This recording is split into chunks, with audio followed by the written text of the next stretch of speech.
Hey, welcome back to Estate Planning Nightmares and How to Avoid Them. I'm your host, Jon Braddock, author of Click Here When I Die and the founder of My Life and Wishes, the Legacy Vault, an online planning and document storage solution created to make things easier for those you love.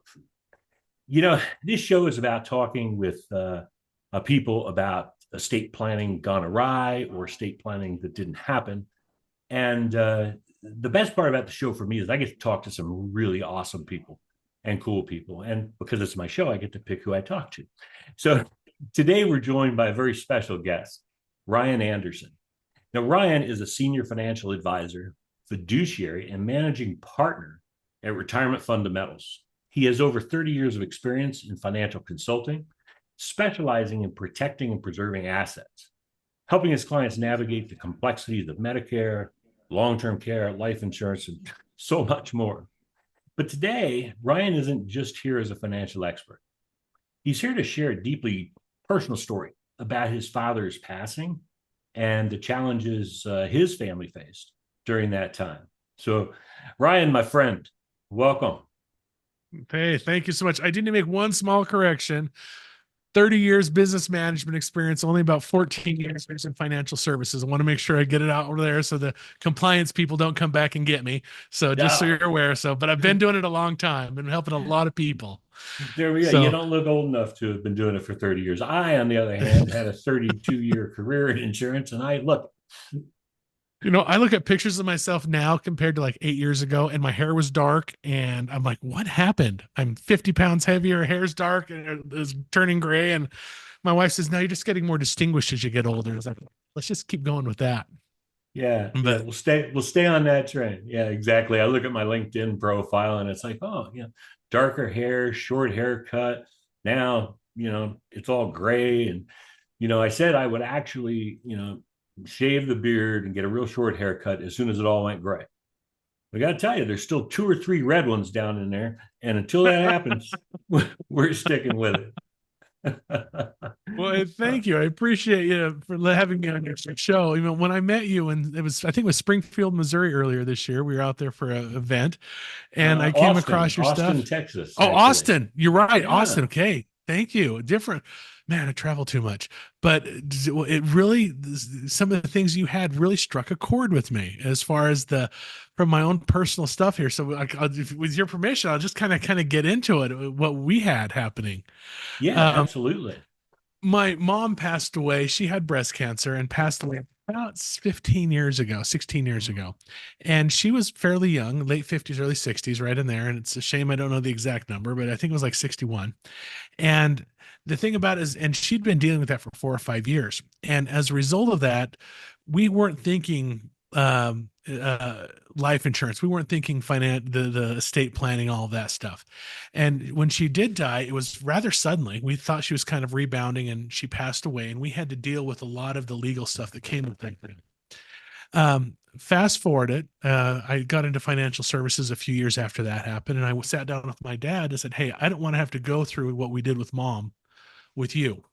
And so we went down, we created a trust. We created the living will. We got the advanced health directives. We got the power of attorneys. We did the general assignment. We got all the documents done. It's all there. It's beautiful. And he was living in Bremerton, Washington at that point in time. A couple of years later, he went through, sold the house, bought a fifth wheel and a pickup truck, and started touring the U.S. And he spent the next 3 or 4 years basically went to all 48 the lower 48 and just kind of toured that. And in that point of time, his health started to take a turn. He had pulmonary fibrosis, so he had to be on oxygen part of the time at night when he slept. And he got wet macular degeneration, which meant that his eyes were deteriorating. He had to get shots in his eyes every 3 to 6 weeks depending on the course of treatment.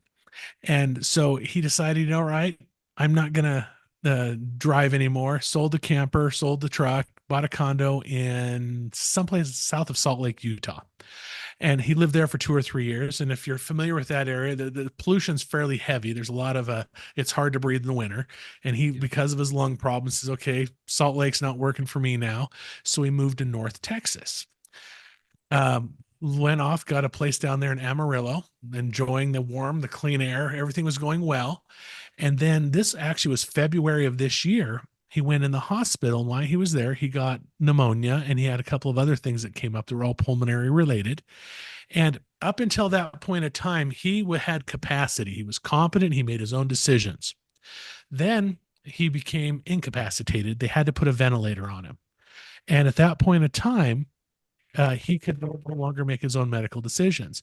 Now, the thing about it is that we had gone through and we'd created all these documents, and when he was living at home and when he in the house in Bremerton, but over the next 10 years, 8 years, whatever it was, he had moved 3 times and he had visited all of my siblings' homes, and we had boxes all over the country that belonged to dad.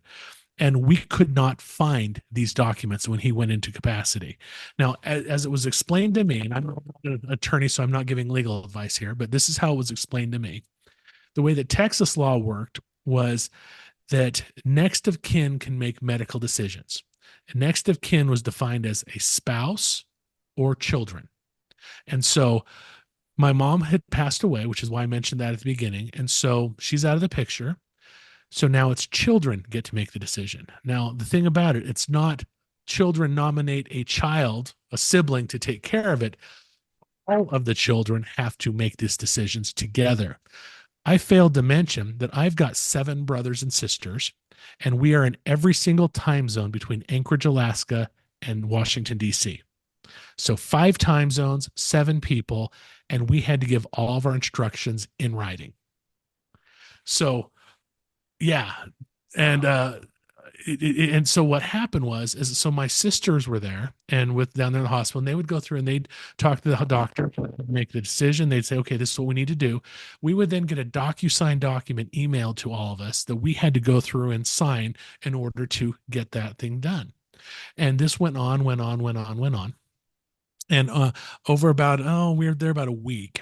And the thing about it is that over the course of that week, the course of treatment got to be more aggressive, got to be more aggressive. Then finally, the doctor said, hey, your dad's got about multiple organ failure. He's got lung condition. He's got, and he just went down this laundry list of items. And he said, long story short, your dad's not walking out of here. I recommend we take him off life support. And this ventilator is what was keeping him alive. And we agreed to that. He told us that. Now, mind you, we are looking for these documents. What happened that they exist, we couldn't find them. They were, again, we are tearing each other's houses apart. We are looking at stuff. We could not find them. There were the advanced directive, all of these things. We couldn't find them. So if one of my siblings didn't agree with the course of action and they didn't sign it, they could take no action. So then the doctor said we need to go through and take him off life support. Now, my dad he was a very pragmatic kind of a guy, and he had told us all in no uncertain terms, I don't want to be on life support. If that happens, pull the plug. And he had told us this. We knew this. There's a big difference between knowing that and getting an email that says the following actions will effectively end your father's life. We need your written permission to do it. Sign here. Literally signing your parents' death warrant. And I've got a sister that really is still struggling with that. Now, mind you, so we did, and we all agreed to it, and we did the necessary steps. They took him off the ventilator, and he passed within about 20 minutes. But I never regained consciousness, so he just kind of slipped away in his sleep. And the thing about it is we did eventually find the documents. They were underneath, they were in a box in his condo, underneath some canned vegetables, which I don't know why he'd put his documents and pile vegetable cans on top of it that he never really unpacked. Maybe it was, you got to I'm not hide sure. those documents so that the wrong eyes, don't see them. And so put them under something. But Yeah, if you're going to do that, tell your family where they are. well, that's it. It's But such an amazing thing because, advanced directives, as you and I know, and hopefully all of our listeners know, these are critical. Advanced directives give you a voice when you no longer have one. Yeah. And the challenge with that, in your case, dad had one. That was great, but no one can find it. Now you've got 7 siblings. And, here's the challenge. So 7 siblings growing up together. when it came time to pick dinner, do you guys all agree on the same thing? When it You think when we it got a came, choice? yeah, 7 kids, and it was hot brown and lots of it. I mean, it was. and plenty of gravy. When it came to what movie y'all gonna watch, nobody Oh could yeah. agree, or what TV show. And so when it comes to these life and end of life Hmm. decisions, families are not going to agree. Someone, like you said, you could have a sister that says, well, if there's even a glimmer of hope, I'm Yeah. not going to sign it. Yeah. Well, the thing about it is that for him, even more so than that, he made some decisions that he changed his mind on. And so let me give you this example. My mom had a traditional burial. She was embalmed. There was a casket, and all that was done. And that was about 15 years ago. And that's what my dad wanted to have done until about 5 years after my mom passed away. I've got a sister and her husband that work very extensively in funeral services. They're both funeral directors. And he got looking at it. He says, you know what? I actually think I want to be cremated. And that was a change that he made in his 60s. He passed away at 78, 79. And so he was in his late 60s and said, I want to be cremated. And we had this conversation, and not all of my siblings knew that was what he wanted. And so we had to go through and the basically have this conversation.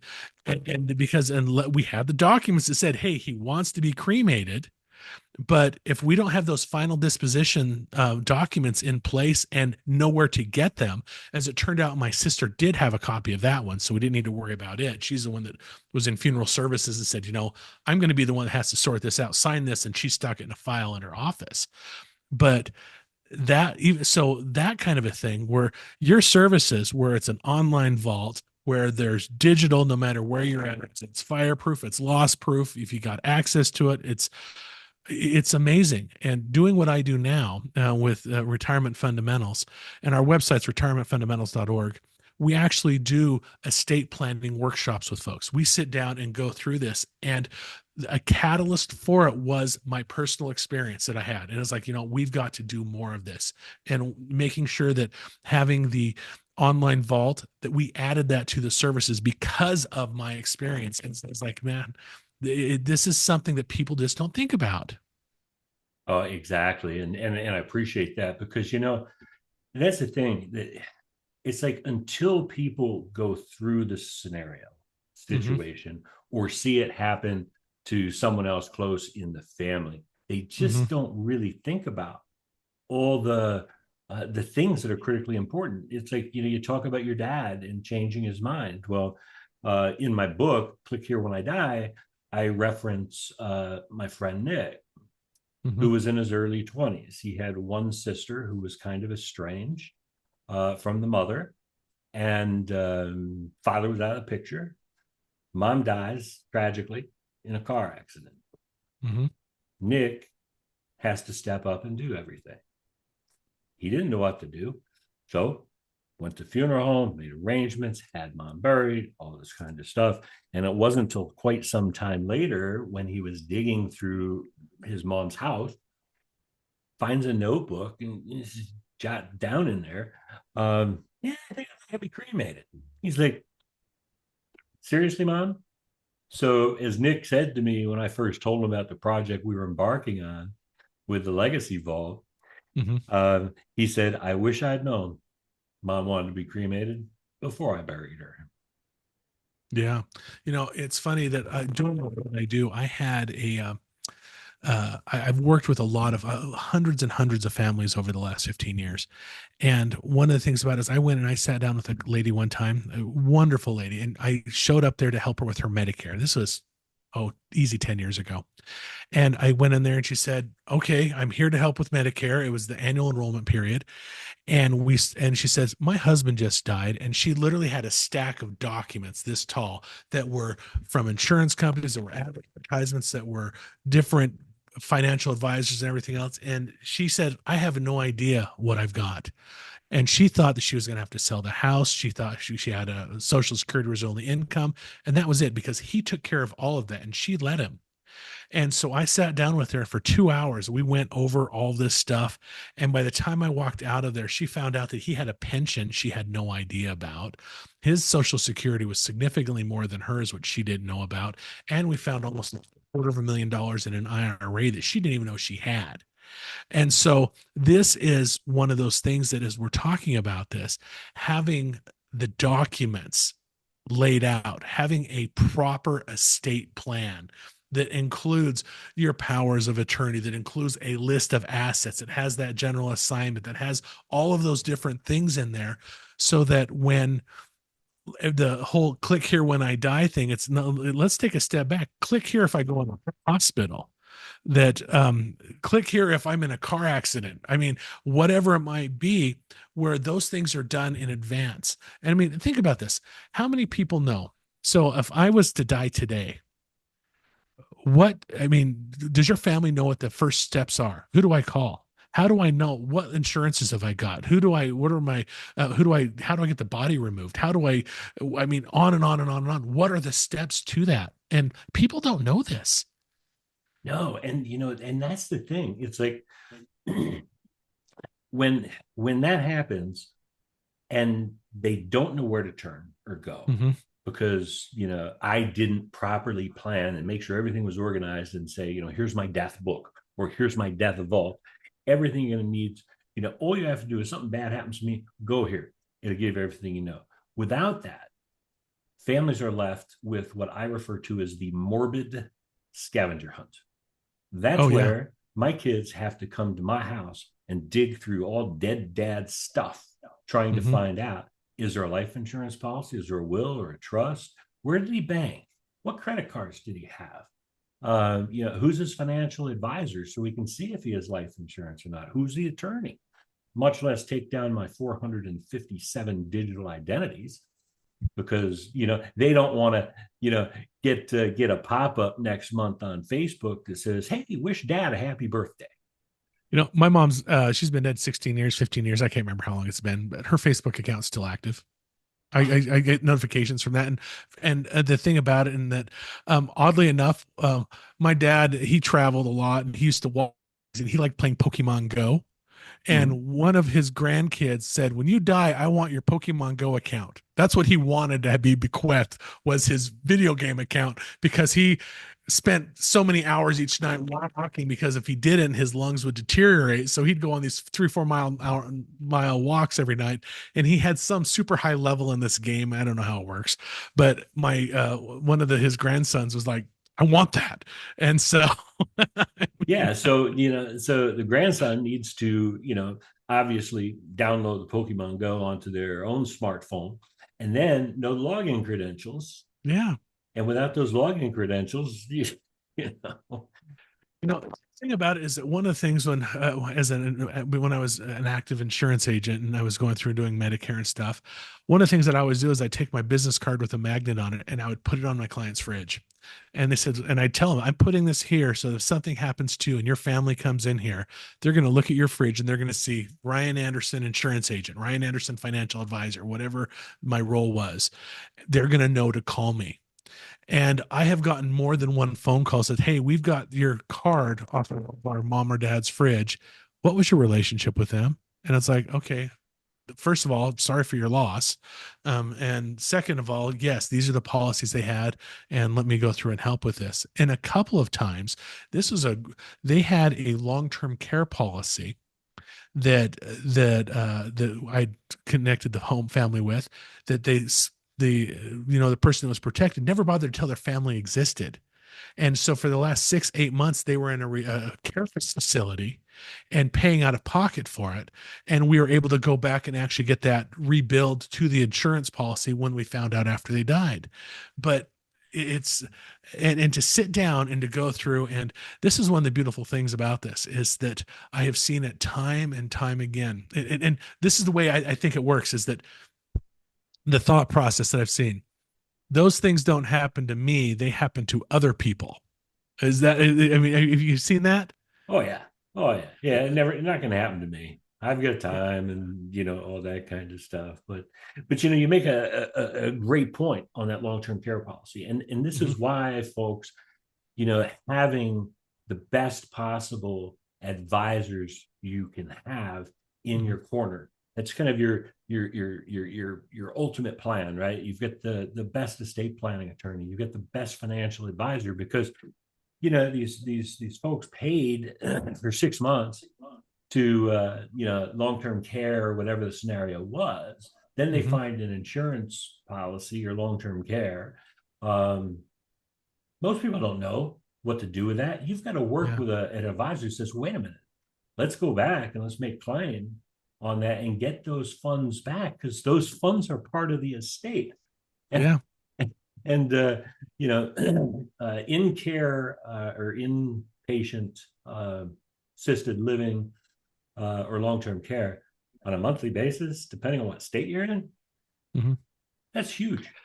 You know, I had a guy I used to work with, a really, really brilliant man in the insurance world. I mean, he's been one of those old sages that's been just around forever. His name's Clay Leggett, and he is a owner and founder of a couple of very large insurance companies out there. I used to get up in front of the group and ask this question. I heard him tell the story several times, and he'd say, "So, what is the most important insurance policy for a person to have?" And we'd sit back and somebody say, "Oh, life insurance or oh, Medicare or whatever it might be." It's like, no, no. The most important insurance policy for a person to have is the one that is in effect when they need it. And one of the things about insurance is we don't know what it is. But let me just give you another personal story here that kind of Yes, that please. illustrates the importance of these documents and actually knowing what's in them and how to find them. And this comes back to the whole, we don't know that these things don't happen to us. They happen to other people until they happen to us. About 2 years ago, 2.5 years ago, something like that, my wife and I were living in Coeur d'Alene, Idaho, way up northern Idaho. And it's kind of a Beautiful part of the world. wonderful place. We really, it's, yeah, it's gorgeous. 6 months of snow of year, I didn't like that. So that's why we left. But one of the things about it is that uh, the last week of February, because of the snow and everything else, my wife and I, we went to Mexico every year. And so that last week of February, sometime in February, that was our trip. And we did this like normal. And my wife's mother was living down in southern Idaho, a little town called Caldwell. And we were actually planning to move there to be closer to her because her health was deteriorating. And we said, "Hey, we're going to be out of town for the next week or so. Just, we're not going to call you. Just be aware. No problem." Anyways, the day we left, she had a fall. She doesn't call it a fall. She called it a controlled descent. And she ended up laying on the living room floor for 8 days before somebody found her. And yeah, terrible, Oh terrible. my God. And she should have passed away from that. But as it turns out, the doctor, she went in the hospital and there's a lot of health concerns with that. And the doctor said, "Why didn't you get up? Your phone was 10 feet away. Why didn't you call for help? This doesn't make sense." So they did a brain scan because they thought maybe she'd had a stroke that affected cognitive abilities. Turns out she had a brain tumor about the size of a fist that sat right on her frontal lobe that messed with her decision making processes. And it also caused her to be very lethargic. And so for the 8 to 10 years before this, she lived in a chair for 20, 22 hours a day. And she just recliner, watch TV, get up to eat, go to the bathroom, and back to her chair. I personally just thought she was, getting old and slowing down and just didn't want to move. But it was actually a side effect of this tumor. And as it turns out, it kind of, because she was so lethargic and she was so sedentary for so many years, she actually trained for this laying on the floor for 8 days. It would kill you and I, but because she had been so sedentary, her body was used to it. And then, so anyway, long story short, neighbor found her. She went in the hospital. We found the brain tumor. And my wife and I, we found this out the day we were moving back to, um, what do you call it? Back we were moving to Caldwell. And so we've got 5 kids. Our child was a senior in high school. And he said, "No, I'm not going to move with you, Mom, Dad. I'm going to stay home. I'm going to stay up here and I'll come down when school's over." I'm not going to make a kid move the 2 months before his senior year's over. That's just kind of a jerk move. So that's fine. We took care of him. So my wife and I were literally empty nesters for like 6 hours until we found out that my mother-in-law had to have brain surgery and she moved in with us. So that was not part of our plan. Grandma moving in with us because she had a brain tumor. She got better. She made full recovery, active, going out gardening. I've not seen her this active in years. Then my son graduated from high school. He was going to go off and be a missionary for our church to the Dominican Republic for 2 years. About a month before he left, 3 weeks before he was supposed to leave, and that he got diagnosed with leukemia. So he's now home. I work from home most days, and so I had to remodel our house, build a new office, put him in the house, and we didn't expect that to happen. So literally, in the matter of just 6 months, we moved. We went through. We had a parent with a brain tumor. We had a child with leukemia, and we had to go through all of this. None of that was on our agenda, and it is all basically that these things don't happen to you until they do. And so having the insurances and having the plan in place, we had long-term care insurance for my mother-in-law. I was her insurance agent, so I knew what it was, which was lucky. But those are the types of things if you don't have a plan in place and actually have people who know what the plan is, that can mess you up, destroy you financially and emotionally. It's terrible. Oh yeah, and again, the importance of working with an advisor, because Mm-hmm. I don't know all the things that could happen to me, you Mm-mm. know, but when you work with a professional advisor, it's like,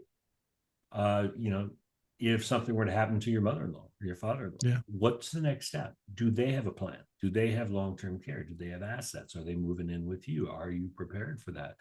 What about something happens to yourself or your spouse? Yeah.